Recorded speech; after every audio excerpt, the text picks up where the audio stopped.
Já experimentaste a sensação de ter tudo e depois perder tudo em um único dia? Essa é a minha realidade. Meu nome é Jó, e aqui está a minha história. Eu fui o homem mais rico de todo o Oriente, morando na terra de Uz. Minhas posses incluíam 7.000 ovelhas, 3.000 camelos, 500 pares de bois, 500 jumentos e numerosos servos sob meu comando. Também tive a sorte de ter 7 filhos e 3 filhas. Vivi minha vida com uma profunda reverência por Deus e evitei todo o mal. Sempre que meus filhos organizavam celebrações em suas casas, convidando suas irmãs para se juntarem às festividades, eu assegurava a pureza espiritual deles. Todas as manhãs, oferecia um sacrifício queimado por cada um deles, preocupado que talvez tivessem pecado e, em silêncio, amaldiçoado a Deus em seus pensamentos. Então, em um dia trágico, enquanto meus filhos desfrutavam de um banquete e bebiam vinho na casa do meu filho mais velho, um servo veio correndo com notícias terríveis. Os bois estavam arando e os jumentos pastando por perto quando os sabeus lançaram um ataque repentino, capturaram os animais e mataram os servos. Eu sou o único sobrevivente para relatar isso a você. Antes que ele terminasse, outro servo correu, ofegante, e disse: O fogo de Deus desceu do céu e incendiou as ovelhas e os servos, e eu sou o único sobrevivente para trazer essa notícia. Enquanto um servo terminava de dar suas más notícias, outro se aproximou apressadamente, relatando: Os caldeus formaram 3 bandos de invasores, atacaram seus camelos e os levaram.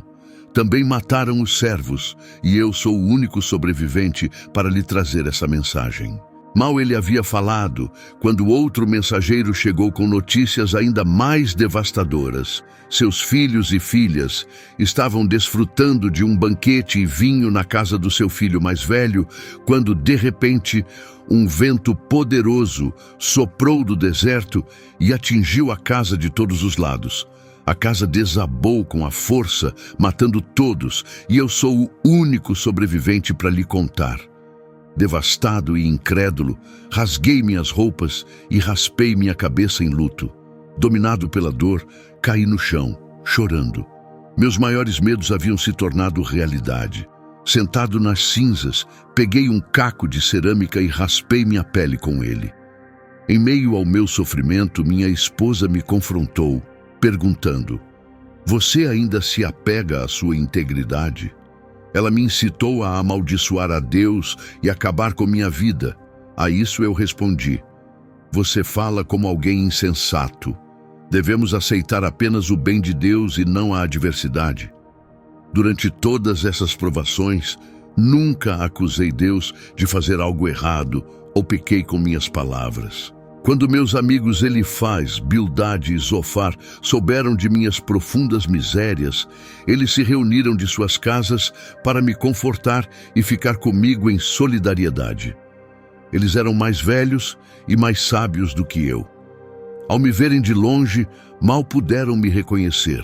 Choraram alto, rasgaram suas vestes e jogaram pó sobre suas cabeças em luto. Então, sentaram-se ao meu lado no chão por 7 dias e noites, em silêncio, pois entendiam a profundidade da minha dor. Na minha angústia, lamentei o dia em que nasci, clamando que o dia do meu nascimento seja apagado, e a noite que declarou um menino foi concebido, que esse dia seja envolto em trevas, que Deus lá em cima o ignore, que nenhuma luz o ilumine. Meu desespero me levou a questionar o propósito da existência. Por que a vida é concedida àqueles que estão em miséria, àqueles cujas almas estão amarguradas, àqueles que anseiam pela morte, mas ela os ilude, que a buscam com mais fervor do que tesouros escondidos, que exultam e se alegram ao imaginar o túmulo? Porque a vida é dada ao homem cujo caminho está obscurecido, a quem Deus cercou por todos os lados. A cada dia, minhas refeições eram acompanhadas de suspiros, e meus gemidos fluíam livremente como água. Os medos que eu nutria me dominaram, os horrores que eu temia aconteceram. Não encontro paz, nem tranquilidade. Minha existência é nada além de inquietação. Esmagado no espírito e sentindo que meus dias estavam se esvaindo, sentia como se o túmulo estivesse me chamando. Cercado por zombadores, suportava sua hostilidade diariamente. Em meu desespero, implorei: concede-me a garantia que exiges, ó Deus. Quem mais será meu fiador? A tristeza obscureceu meus olhos. Todo o meu ser foi reduzido a uma mera sombra. Eu declarei: meus dias acabaram. Minhas esperanças estão destruídas. Meus 3 amigos, Elifaz, Bildade e Zofar, tentaram me consolar da melhor maneira que puderam. Eles procuravam me fortalecer durante minha provação.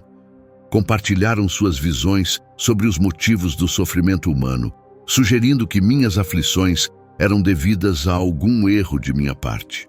Assim, eles persistentemente me instigavam a reconhecer minhas falhas e a me arrepender, na esperança de que Deus restaurasse suas bênçãos sobre mim.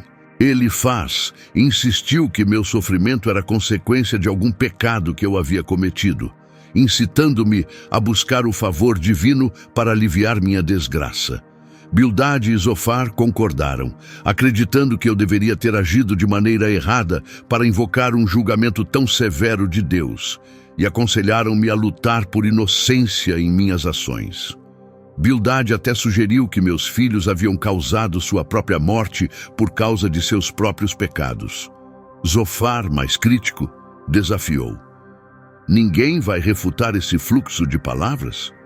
É certo você afirmar: minhas doutrinas são perfeitas e estou limpo aos olhos de Deus? Gostaria que Deus falasse e abrisse seus lábios contra você para lhe mostrar os aspectos da verdadeira sabedoria, que é complexa e multidimensional. Lembre-se, Deus pode ter deixado passar alguns dos seus pecados. Ele conhece bem os enganadores e, quando observa o erro, certamente o nota. Zofar continuou: se realmente voltar seu coração a Ele e estender as mãos com sinceridade, se remover o pecado que agarra e banir o mal do seu meio, então você ficará livre de culpa, confiante e destemido. Então verá seus problemas passados como água que já correu. Eles todos viam minhas desventuras como uma clara evidência de retribuição divina, mas eu sabia que minha consciência estava limpa. Sempre reverenciei a Deus e evitei o mal. Eventualmente, suas insinuações se tornaram insuportáveis. Exausto e irritado, retruquei: certamente vocês 3 são o ápice da sabedoria e ela perecerá com vocês quando se forem. Apesar dos julgamentos severos de meus amigos, mantive-me firme em minha compreensão e autoestima. Eu também tenho entendimento, não sou inferior a vocês. Será que essa sabedoria não é de conhecimento comum? No entanto, tornei-me motivo de zombaria para meus amigos. Embora eu seja justo e tenha sido diretamente respondido por Deus, ainda assim sou alvo de escárnio. Minha determinação em enfrentar minhas circunstâncias era clara. Anseio falar diretamente com o Todo-Poderoso e apresentar meu caso diante de Deus. E aqui estão vocês, me difamando com mentiras. Verdadeiramente, vocês são como médicos inúteis. Se ao menos ficassem em silêncio, isso seria, de fato, sua maior demonstração de sabedoria. Questionei a integridade de suas afirmações, que apresentavam como se fossem verdades divinas. Vocês acham que é certo falar falsamente em nome de Deus, distorcer a verdade por Ele? Podem mostrar favoritismo a Ele ou defender sua causa injustamente? E se Ele os examinasse, poderiam enganá-lo como fariam com um mortal? Estejam certos de que Ele certamente os repreenderia por qualquer parcialidade oculta. A majestade dele não os aterrorizaria. O temor a Ele certamente os dominaria. Mantendo minha fé em meio às provações, declarei: ainda que Ele me mate, continuarei a confiar nele. Defenderei meus caminhos diante dele. Creio que isso levará à minha libertação, pois nenhum malfeitor ousaria confrontá-lo. Agora que preparei minha defesa, estou confiante de que serei inocentado. Se alguém puder provar minha culpa, prefiro permanecer em silêncio e encontrar meu fim. Em um apelo final, busquei alívio para minha angústia. Concede-me estas duas coisas, ó Deus. Remove tua mão de sobre mim e para de me aterrorizar com tua presença formidável. Esse era meu pedido sincero, agarrando-me à esperança de um breve alívio e um momento para apresentar meu caso sem intimidação divina. Então apelei a Deus: chama-me e eu responderei, ou permita-me falar e tu me responderás. Mostra-me minhas falhas e pecados. Como te ofendi? Eu estava desesperado para entender. Por que escondes teu rosto e me tratas como inimigo? Prendes meus pés com correntes, monitoras cada passo que dou, marcando as solas dos meus pés. Dominado pelo sofrimento, meus sentimentos se voltaram para a amargura, ansiedade e medo. Critiquei abertamente o que percebi como injustiça divina, questionando por que os ímpios prosperam enquanto os honestos sofrem. Eu ansiava por desafiar Deus diretamente, expor minhas queixas, mas sua presença era elusiva. Para meus amigos, declarei com convicção: enquanto Deus vive, que me privou da justiça, e o Todo-Poderoso que amargurou minha alma, enquanto houver fôlego em mim e o Espírito de Deus estiver em minhas narinas, meus lábios não falarão perversidade, nem minha língua proferirá engano. Nunca admitirei que vocês estão corretos. Manterei minha integridade até perecer. Agarro-me à minha retidão e não a soltarei. Minha consciência não me acusará durante todos os meus dias. Com o tempo, o Senhor respondeu ao meu clamor. Defender-se em meio a tanto sofrimento é uma tarefa imensamente desafiadora. A maior parte do meu sofrimento era física. Eu estava coberto de feridas dolorosas da cabeça aos pés, completamente exausto e em intensa dor. Mas minha angústia também era social.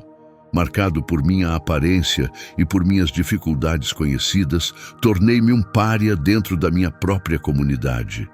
Enquanto me sentava no Monte de Cinzas, à beira da vila, até os jovens locais me zombavam, passando por mim com risos em vez de palavras de consolo. A angústia que eu experimentei não era apenas física e social, mas também mental e espiritual.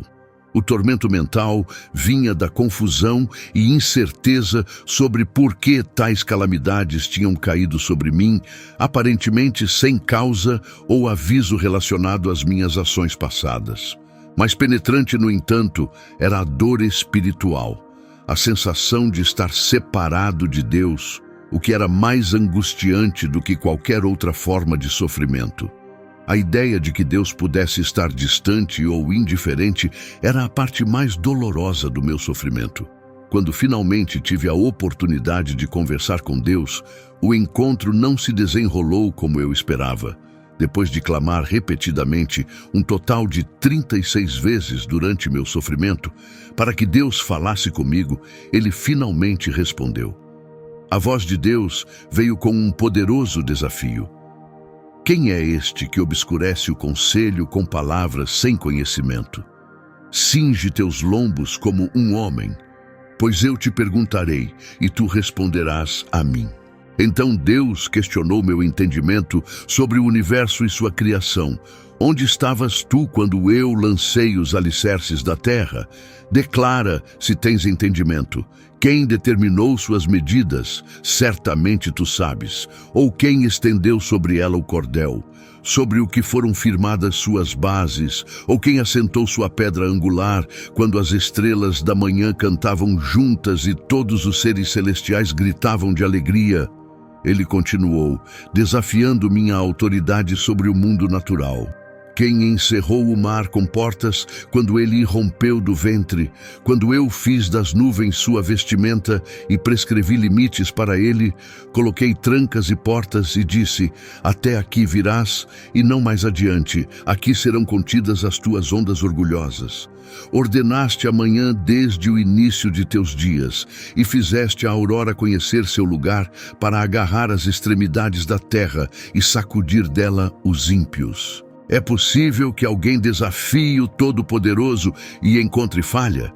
Que aquele que questiona Deus forneça uma resposta? Eu respondi ao Senhor: sou insignificante demais para responder. Cubro minha boca com minha mão. Falei uma vez e não posso responder. Falei 2 vezes e não continuarei. Então o Senhor declarou: estás questionando a minha justiça? Condenarias a mim para provar tua própria inocência? Tens a força de Deus, ou pode tua voz rugir como a dele? Veste-te de magnificência e dignidade e usa vestes de grandeza e honra. Libera a ira que guardas, olha para os arrogantes e humilha-os. Subjuga os altivos, esmague os ímpios no mesmo instante, enterra-os na terra, esconde seus rostos na escuridão. Então verás que tua própria força não pode te salvar. Observe o behemote, que eu criei assim como a ti, alimentando-se de capim como um boi. Veja os seus robustos lombos e os poderosos músculos do seu ventre. Sua cauda se move como um cedro. Os tendões de suas pernas são firmemente atados. Seus ossos são como tubos de bronze, seus membros como barras de ferro. Ele é o principal dos meus feitos, e ainda assim seu Criador pode enfrentá-lo. As montanhas lhe fornecem alimento, e todas as feras selvagens brincam ao seu redor. Ele descansa sob as plantas de lótus, escondido pelos juncos do pântano. As plantas de lótus o abrigam com sua sombra, os salgueiros à beira da água o cercam. Mesmo quando o rio inunda, ele permanece calmo. Sente-se seguro, ainda que um torrente chegue à sua boca. Alguém pode capturá-lo apenas com um olhar ou prendê-lo e perfurar seu nariz. Eu desmoronei, dominado, e declarei: agora entendo que tu podes realizar qualquer coisa. Nenhum dos teus planos pode ser frustrado. Tu perguntaste: quem é esse que obscurece o meu conselho sem conhecimento? De fato, discuti questões que eu não entendia, maravilhas além da minha compreensão. Tu instruíste, agora ouça, eu falarei, farei perguntas e tu responderás. Antes eu só tinha ouvido falar de ti, mas agora te vi com meus próprios olhos. Portanto, abomino-me e busco perdão em pó e cinzas. O Senhor ordenou que meus companheiros oferecessem um sacrifício queimado e instruiu-me a interceder por eles, pois sua ira se acendeu contra eles por não terem falado a verdade sobre ele. Ambas as vezes que Deus se comunicou comigo foi durante uma tempestade. Deus me lembrou de seu papel como criador de tudo. Ele me relatou seus feitos extraordinários de criação e manutenção do mundo, questionando se eu poderia imitar suas obras. O Senhor concluiu, questionando meu direito de julgá-lo, observando que era presunçoso de minha parte esperar que ele justificasse suas ações a mim. Senti-me profundamente humilhado como servo de Deus. Fui justificado. No entanto, meus 3 amigos enfrentaram a severa repreensão de Deus por suas falsas representações. O aspecto marcante dos meus 2 diálogos com Deus é que ele ainda deixou minhas perguntas iniciais sem resposta. Orei por meus amigos, e o Senhor não apenas os perdoou, mas também restaurou meus bens, dobrando minha riqueza anterior. Todos os meus parentes e aqueles que me conheciam antes se reuniram em minha casa. Eles me ofereceram conforto e consolo pelas minhas provações passadas, cada um me presenteando com uma peça de prata e um anel de ouro. A bênção de Deus na última parte da minha vida superou a primeira. Passei a ter 14.000 ovelhas, 6.000 camelos, 1.000 juntas de bois e 1.000 jumentos. Espero que esta história tenha lhe oferecido valiosas lições. Que Deus abençoe sua jornada. Se você ainda não aceitou Jesus como seu Salvador, saiba que nunca é tarde demais. Sinta-se à vontade para compartilhar seus pensamentos nos comentários abaixo. E, por favor, respeite as opiniões dos outros. Se gostou deste vídeo, não se esqueça de clicar no botão de curtir e se inscrever no nosso canal.